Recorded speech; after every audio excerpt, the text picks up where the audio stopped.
what a magical season it was. Hi, I'm Rick Jenneret. The 96-97 Buffalo Sabres season was one to be remembered and to be cherished. New uniforms, state-of-the-art Marine Midland Arena, and most of all, the play on the ice. It made us all proud of a team that, quite honestly, I thought would have been battling for a playoff spot. It was a headline year. Some of it controversial, but all of it extraordinary. And the players who wore these uniforms knew that they could compete with the rest and the best of the entire National Hockey League. It wasn't long before everybody sat up and took notice. I wish my friend Seymour could have been here for this ride. We would like to dedicate this highlight video to the memory of the late Seymour H. Knox III. I hope you enjoy.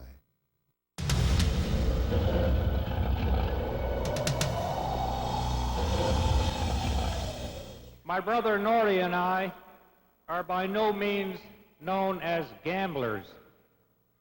However, in 1970, we gambled that Buffalo would be a great place for a National Hockey League franchise. And we won that gamble.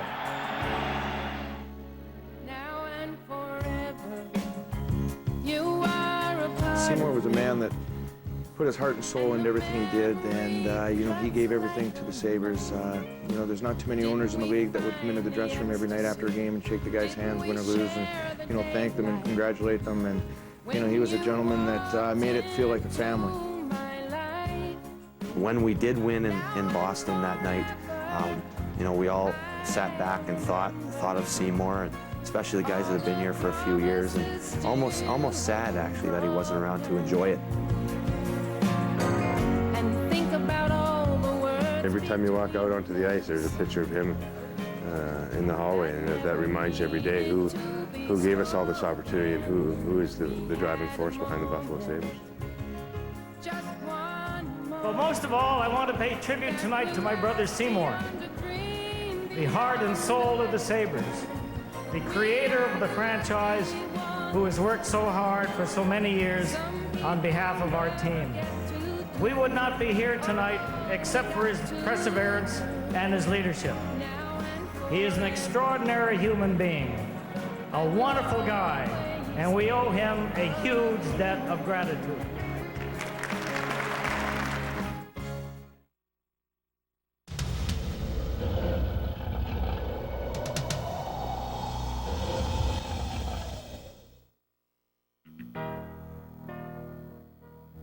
September 21st, 1996.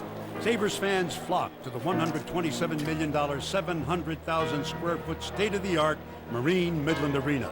A capacity crowd of over 18,000 packed the arena and were treated to a show they will never forget. Ladies and gentlemen, for the very first time on Marine Midland Arena ice, I am pleased to present the Buffalo Sabres.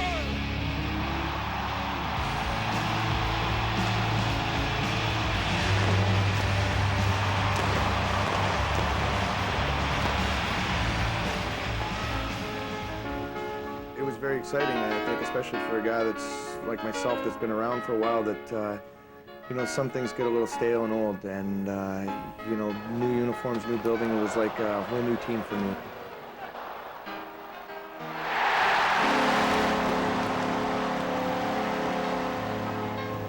Ladies and gentlemen, putting together your 1996-97 Buffalo Sabres. Obviously, at the very beginning when we had our season opener against Detroit, it was, everybody was like, holy crap, we didn't know what to expect. Nobody expected such a bad start to the season. After losing 2 of their first 3 games on a Western road trip, the Sabres suffered disappointing losses in their first 2 home games and were off to an abysmal 1-4 start. Unfortunately, it took them a while to get used to the new, bigger ice surface at the arena. I think the first few games, it hurt us a little bit. We really weren't used to it. But I think it took us a good month to get our game going. The Sabres' problems were not only on the ice. On November 1st, team president Doug Moss resigned. and Larry Quinn was named the new president of the organization.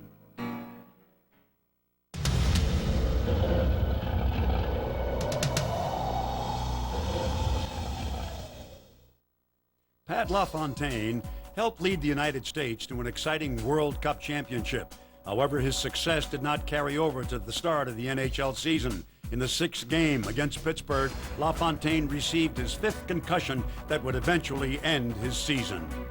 Although LaFontaine has not been cleared to play hockey, it is expected that he will fully recover and return to active status.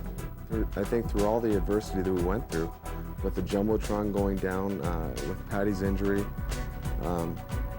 we totally grew together as a team. The $5 million scoreboard was supposed to be the centerpiece of the state-of-the-art Marine Midland Arena. However, on November 16th, that idea came crashing down due to a mechanical failure. The new and improved scoreboard was ready for the Stanley Cup playoffs.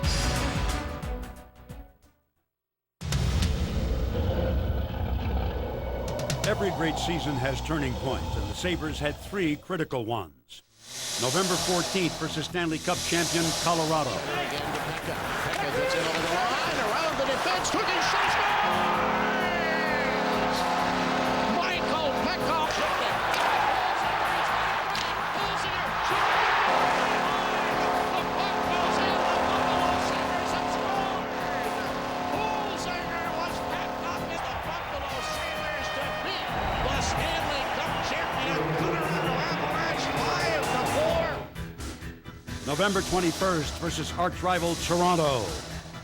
Fires a shot right on. Buckman to save the rebound. He's got it. Stuffed in on the rebound by Matt Barnaby. He came back and made the play. Gets hammered by Pekka.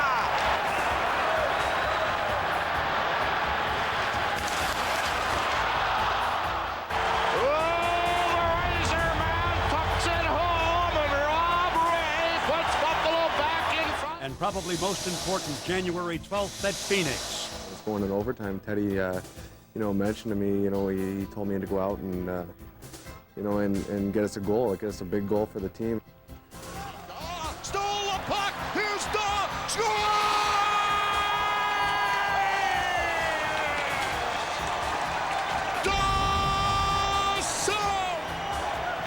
I went out and fortunately for us, Dave Manson tripped over the puck, and I went on a breakaway on Phoenix goalie Happy Bulin, and put it by him on his gloved hand.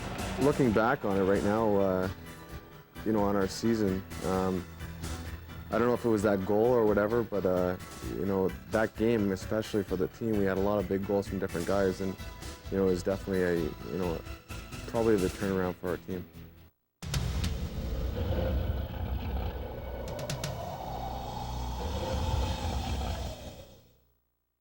His accomplishments speak for themselves. While standing on proven ground, Dominik Hasek thrives on beating the odds, challenging any and all who approach his very home, his domain, his net. Hasek just robbed Ure! Ure throws his arms up. He cannot believe it. But here's Lemieux with a breakaway. Shoots. Hasek the save. Despite what we were being outshot or what the matchups were or anything, Dom always gave us a chance to win. With Dominik playing as good as he did this year, that was a huge confidence booster for us. For Dominik, his goal is simply to be the best, topping his peers in save percentage the last 4 seasons. And in January, he proved to be among the best in the NHL, having been chosen to the 1997 NHL All-Star Game in San Jose, California. Dominik would once again light up the stage in front of millions of fans.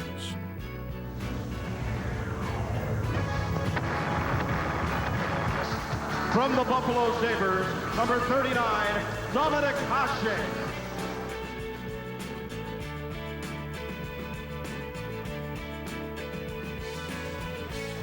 Save made by Hasek. Save made by Hasek. Watch the rebound. Here it comes. That left hand. Oh, baby, Hasek. He would face 21 shots, yielding but one blemish and making many a fan take notice. How did he stop that one?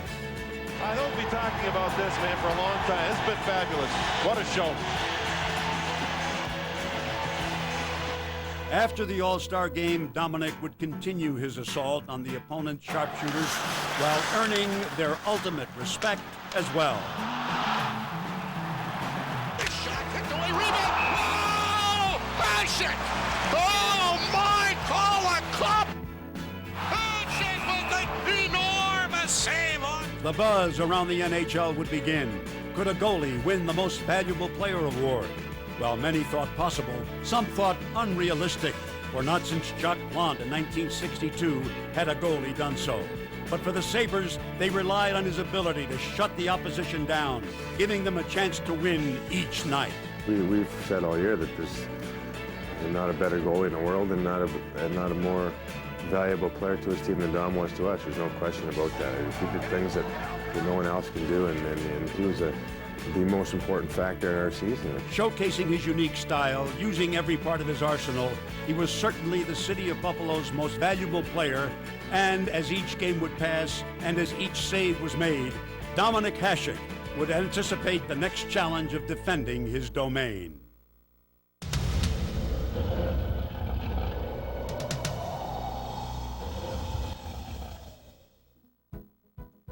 Following the All-Star break, the Sabres returned to the friendly confines of the Marine Midland Arena, playing 14 of their next 16 games in Buffalo. The first opponent was the Chicago Blackhawks.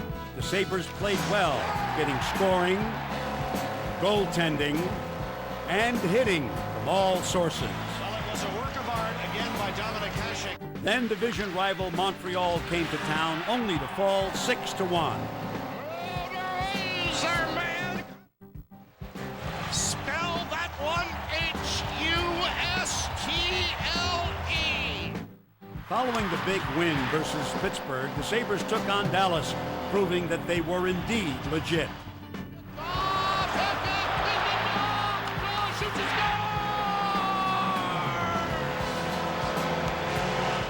The Sabres were rolling, and winning was fun.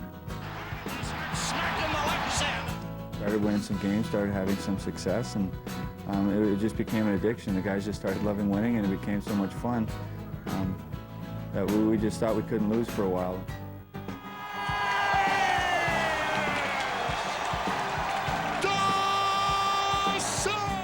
Sports Illustrated featured the team in its February 10th issue, proving that the Sabres' success was no longer a secret. The team was getting outstanding play from all the players as the unbeaten streak reached 8 games.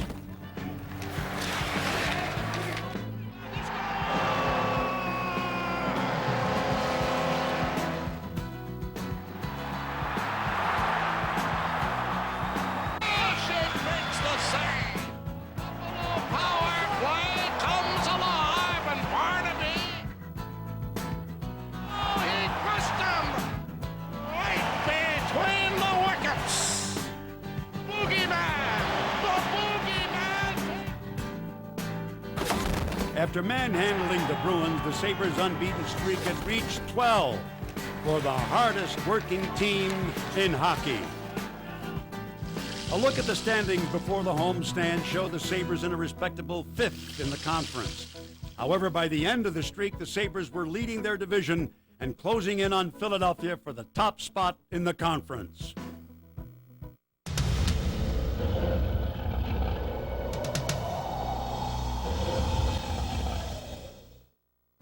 In the opening round of the Stanley Cup playoffs, the Northeast Division champion Sabres met the Ottawa Senators, who were out to prove that they weren't just happy to be in the playoffs. After a back-and-forth first period, the Sabres finally broke through.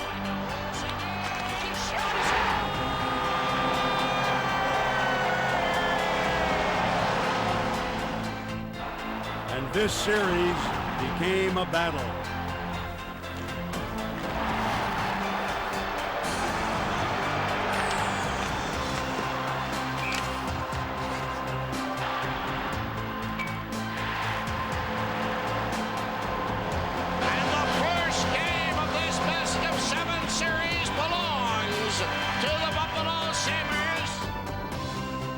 2 started off right where Game 1 left off. The Senators came out flying, scoring the first 2 goals and leading start to finish. But the Sabres did not go easily.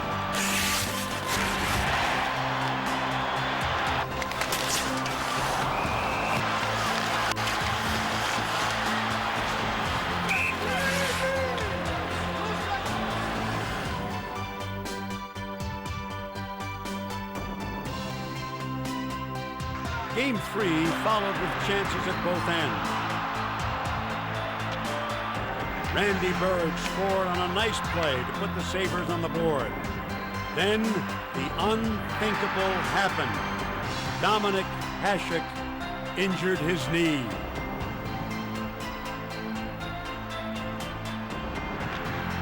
Just over 2 minutes later, the Senators went up 2-1. But the Sabres responded to the challenge as Darryl Shannon scored to tie the game, and with 19 seconds left, Dixon Ward won it.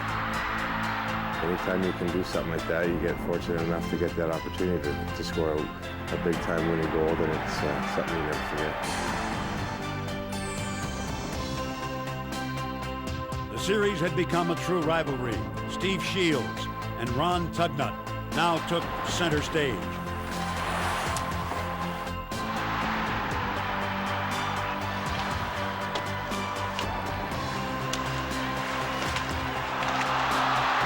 Regulation ended in a 0-0 tie. But early in the overtime, the Senators capitalized to tie the series at 2 games apiece.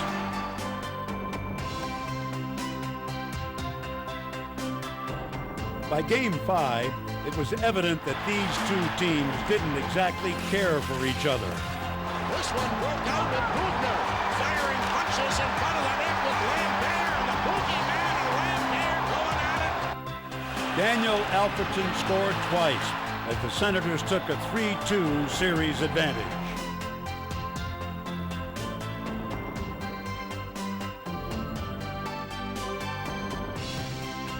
Now the Sabres had their backs against the wall going back to Ottawa. They showed exactly what they were made of.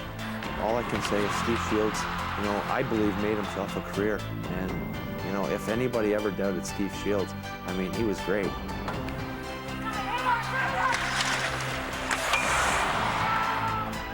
Huge victory here in the Corral Center to send this series to a deciding game.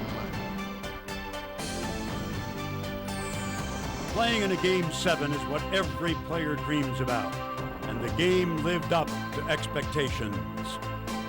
Most exciting day of my life. It was amazing. I've never felt anything like it. I've never been part of a winning team or a Game 7 before.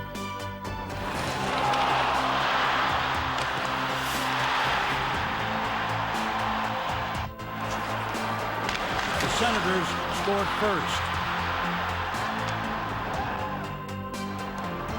while the Sabres didn't break through until late in the second period.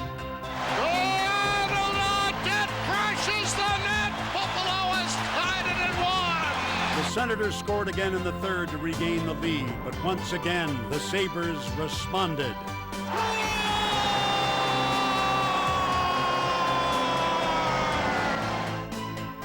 Here is a moment Sabres fans will always remember.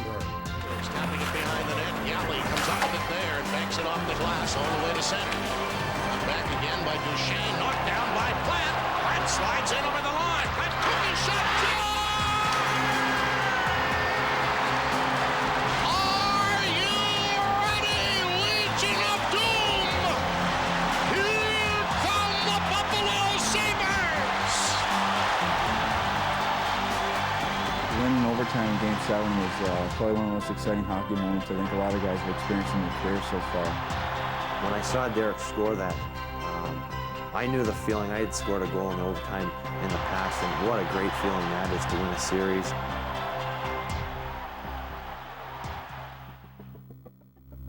Round 2 brought the Flyers to Buffalo in an old rivalry, which had become even more bitter during the regular season. Shield firing punches and Carl Snow. They're having right in front of the bench.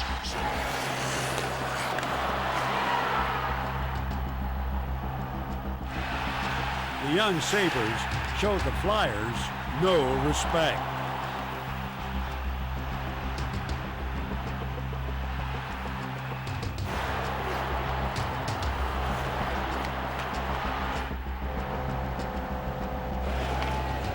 The series moved to Philadelphia with the Sabres down 2-0. The Flyers won Game 3, but still the Sabres would not stop battling. And in Game 4, an unlikely hero kept the Sabres alive, winning the game in overtime.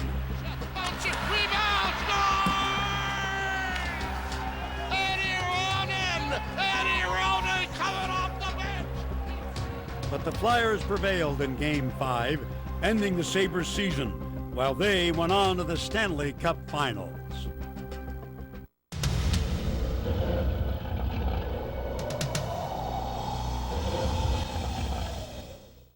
The 1997 NHL Awards ceremony proved to be a big night for the Buffalo Sabres.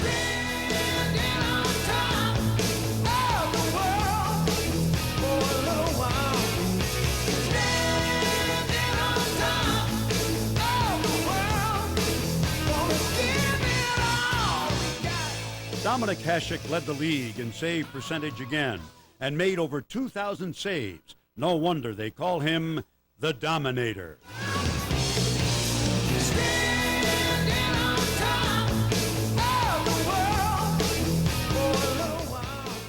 It's a big honor for me to win this trophy again. It really is a tribute to my teammates, how hard they work in front of me. I want, in accepting this trophy, I want to tell them that I accept this trophy in their honor, because without them I wouldn't be here. Thank you, guys.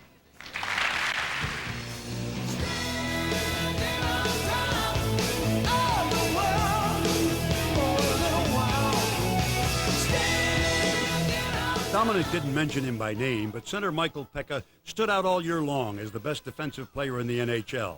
His 6 shorthanded goals were the most in the league, and although his job was to shut down the opponent's top scorers, Pekka still scored 20 goals and led the Sabres with a +26 rating. Before being named the Selke Award winner, Pekka was uneasy about being placed among the NHL elite. I feel like I'm crashing somebody's party. I was telling somebody that earlier. It's pretty overwhelming stuff. That's exactly what opposing teams felt about the hard-hitting Pekka.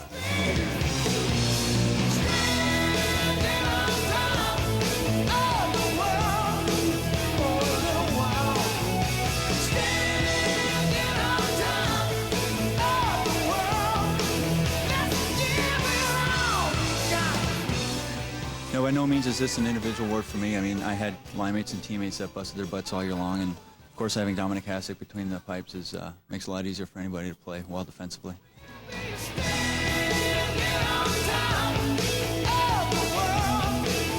The Jack Adams Award goes to Ted Nolan.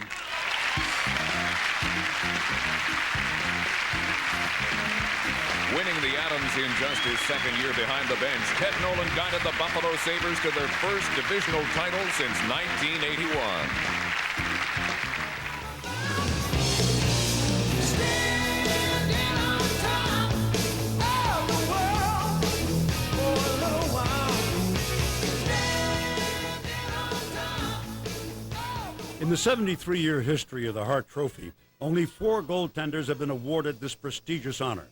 In fact, 24 consecutive forwards had won the award until a man they called the Dominator came along. And to the most valuable player, the Hart Trophy. It's hard to open this thing, I guess. Dominik Hasek.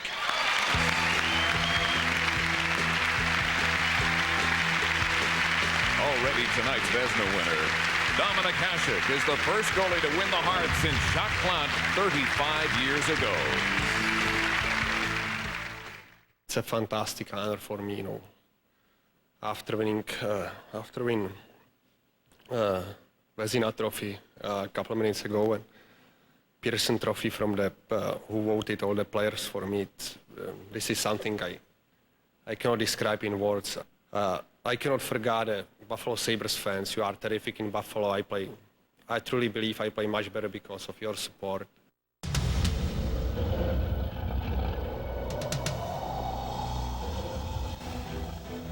The Buffalo Sabres today have decided to terminate the relationship with John Muckler as general manager, effective immediately.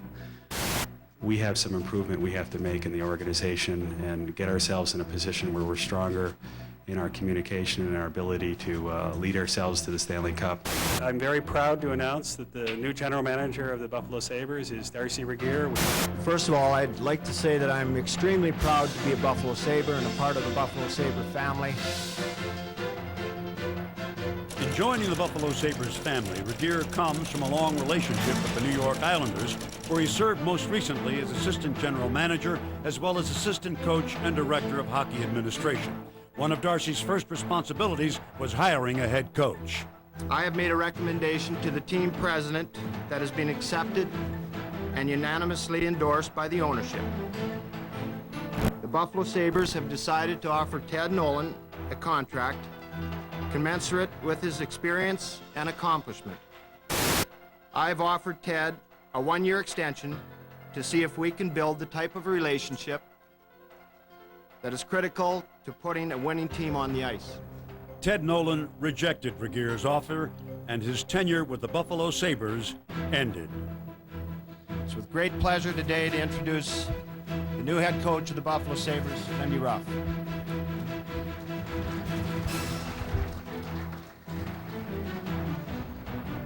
Thanks, Darcy, and obviously I'm very excited about coming back to Buffalo, coming back to my hometown, which I made home for 12 years. It's a city I've got a lot of great feelings about, and put the backbone of my career was here in Buffalo. Lindy Ruff returns to Buffalo after assistant coaching stints with the Florida Panthers in the NHL, San Diego Gulls in the IHL, and the Rochester Americans in the AHL. Ruff was a 12-year veteran in the National Hockey League, 10 of which were spent in Buffalo. I'm very excited to be here in Buffalo, and especially to work with a young head coach like Lindy Ruff. There's a great nucleus of young players on the team. Pekka, Barnaby, Holzinger, McKee, along with a world-class goaltender in Dominic Hasek. And I can't wait to get the season started. Last season was built on drive. Drive by a team of young players backed by the best goaltending on the planet. Blocking out distractions, defying the odds, the 96-97 Buffalo Sabres proved to the hockey world that to get respect, you have to earn it. You have to fight for it. They were the talk around the league. And having kept this club largely intact, it's no telling how far they might go this year. It's all about desire to win. The players, the entire organization, appreciate your support. I'm Rick Jenneret, and I can't wait to start the new season. Let's get cracking.